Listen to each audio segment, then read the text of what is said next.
երազանքներից մեկը կատարվեց, ես արդեն ունեմ դաշնամուր, իսկ իմ հաջորդ երազանքն է դաշնամուր նվագել մեր Շուշիի տանը։ Ես Շուշիից եմ, այնտեղ ես ունեի իմ գործիքը, ցավոք սրտի պատերազմից հետո ես չկարողացա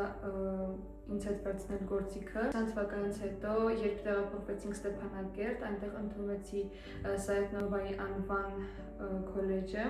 այնտեղ իմ դասախոսը ինձ նվիրեց գործիք եւ Ստեփանակերտից հանելը մեծ դժվարություն էր։ Իրականում շատ ուրախ եմ, որ ես արդեն ունեմ տանը գործիք, բայց մեկ էլ իմ արդեն օրակարգը փոխվում է եւ ես մինչեւ ուշ չեմ մնալու կոնսերվատորիայում։ Այս դաշնամուրը քեզ նվիրել Ամերիկայի մեր բարեկամների կողմից, Ժորժիկ Ինջերգուլյանի ընտանիքի կողմից, իսկ ավելի կոնկրետ իր աղջիկա Լիլիանի կողմից։ Արդեն 1.5 տարի է, ես եւ իմ նման 22 պատանի երաժիշտներ ընդգրկված ենք ծնվել եմ Արցախում ծրագրի մեջ։ Մենք ավելի ենք մասնագիտանում մեր կրթության մեջ, ծանոթանում ենք Հայաստանի մշակույթին եւ օրորի ավելի ենք մոտենում մեր երազանքներին եւ նպատակներին։ Հուսով եմ, որ մի օր անպայման դուք կհանդիպեք եւ նա մեծ բավականությամբ կլսի ձեզ, որովհետեւ շատ գեղեցիկ նվագում եք եւ գուցե նաեւ մի օր